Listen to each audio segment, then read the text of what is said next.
আজকে আবার চলে এসেছি একটা এমডিএফ বোর্ডের পেন্টিং নিয়ে। তবে আজকে কিন্তু কোনো অর্ডার নয়, নিজের জন্য আঁকছি।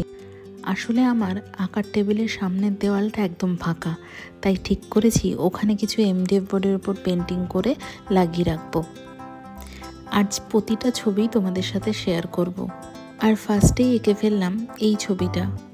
আসলে অনেক দিন ধরে ইচ্ছে ছিল শিব পার্বতীর একটা ছবি আঁকবো, তাই যখন ডিসাইড করলাম নিজের জন্য এমডিএফ বোর্ডের ওপর ছবি আঁকে রাখবো, তখন সবার প্রথম মনে পড়লো এই শিব পার্বতীর ছবিটার কথা।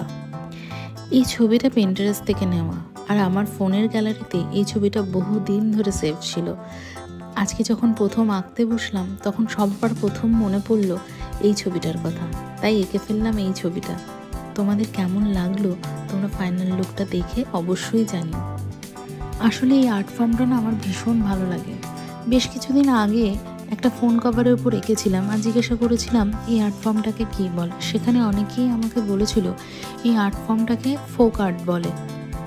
আমার মতো তোমাদের কার কার এই ফোক আর্ট ফর্মটাকে ভীষণ ভালো লাগে বলো তো? আমার কিন্তু এই আর্ট ফর্মটাকে ভীষণ ভালো লাগে। আর যখন আমি ডিসাইড করেছি যে আমার সামনের দেওয়ালটাকে আমি সুন্দর সুন্দর এমডিএফ বোর্ড পেন্টিংয়ে সাজাবো, তখন আমি চেষ্টা করব সেখানে বিভিন্ন রঙের বিভিন্ন আর্ট ফর্ম রাখার। যে কটা আমি পারি বা আঁকতে পারবো সেই কটাই আমি আঁকবো বলেছি। আমি কিন্তু প্রফেশনাল আর্টিস্ট নই, তাই চেষ্টা করব সমস্ত আর্ট ফর্ম, যে আর্ট ফর্মগুলো আমার ভালো লাগে সেই আর্ট ফর্মগুলোকে রাখার। তোমরা প্লিজ সাথে থেকো। আর তোমাদের পাশে থাকা যে কতটা ইম্পর্টেন্ট সেটা আমি তোমাদের বলে বোঝাতে পারবো না। তোমরা এতটা ভালোবাসা দিয়েছো বলেই আমি নতুন নতুন আর্ট ফর্ম ট্রাই করতে পারি, মানে অ্যাটলিস্ট ট্রাই করার সাহস পাই।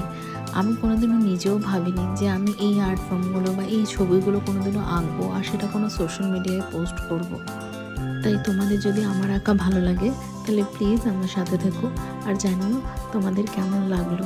তোমাদের কমেন্ট আমার জন্য সব থেকে বেশি ইম্পর্ট্যান্ট।